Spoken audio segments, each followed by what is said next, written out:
What is going on? Welcome back to the channel. We're here at Speen and Adams on day 2 working on this hail damage job. So if you haven't seen, you can check out the other video. We did the hood yesterday, the fenders, and started working on the roof. I'll show you what we have still. We still have a lot to do on the roof, as you can see. A lot of dents. We kind of worked up here a little yesterday, but we have all back here to do, and after we're done the roof, we'll probably move over to the trunk here and then start working the side panels on the car. We'll finish off doing the roof rails. Roof rails is all glue pulling, not the most fun. I don't really like doing that, but has to get done, so we save that for the last. But we'll get going on this and you know, once again, take you along with us, and we'll see how this thing turns out. Let's do it.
Okay, so we've been working with this for a while. It's coming out good. I'm switching in between a rubber tip and just the metal tip because some of these dents are so sharp in the center. If you're trying to work them up with just the rubber tip, it kind of pushes the whole area up around it. So I might start with the rubber tip, but then take off the tip and then finish it off with the metal tip, just so I can get in those deep center parts and then work that out slowly. There's kind of a lot of access up here, but you can see under here there is some bracing, so we just slip in between there with the whale tails, and that's how we get under there. So a lot of the dents that are up here are under that bracing, so we're just going to switch to a whale tail. But you can see in the center here where I worked just with the regular rod, it's coming out nice. So we're going to keep going on it. I like working on the roofs. They're kind of open. You're standing up, it's right at eye level, so it's kind of nice. But we'll keep going on it, and we'll see how it turns out.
Okay, we are finished up with at least this side of the roof, so we'll move all the lights around, get it on the other side, but as you can see, looks pretty good. Again, after we're done the whole thing, we go back over it, cross-check it, and see if there's any little low spots we have to touch. But we'll move on to the other side, take them out, and keep on going. Let's do it.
Okay, we are finally done the roof. That took a while, but it's done. You can see it looks really good. There's a couple spots we're gonna have to glue pull. I'll show you, I think up front here, you can see this one right around here.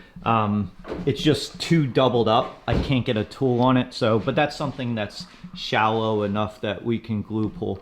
But yeah, roof is done. That way Mark can start putting up the headliner and the sunroof, and then we're gonna move on to this here. So there's a lot of dents in this too, but it's a small panel.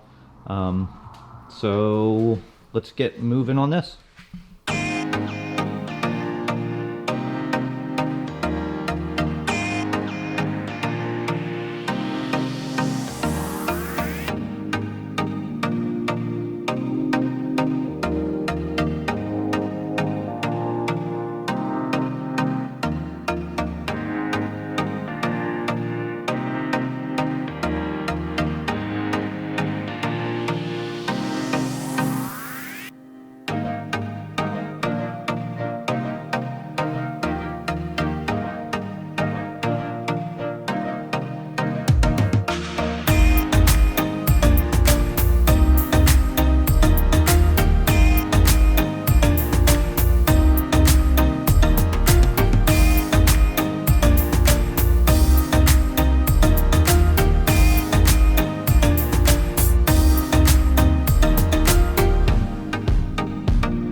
Okay, we are all finished up on this one. Finally got done. It took a while, a little over 2 days. It kind of took a little while longer just because of doing the video and things like that. But car's all done. As I mentioned before in my last video, the price kind of went off the chart. It wasn't the rails, as I said. It was more the roof and the trunk.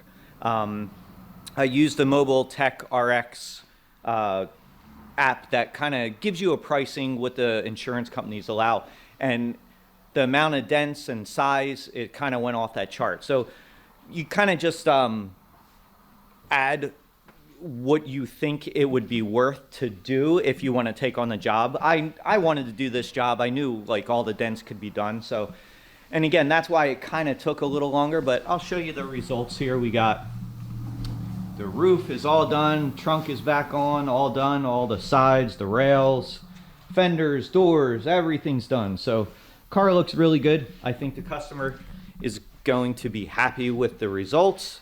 I'm happy it's done too. So we're gonna get packed up. We'll get out of here and we'll catch you next time. So hopefully you guys liked the video. If you can, like, subscribe to the channel, and we'll see you on the next one.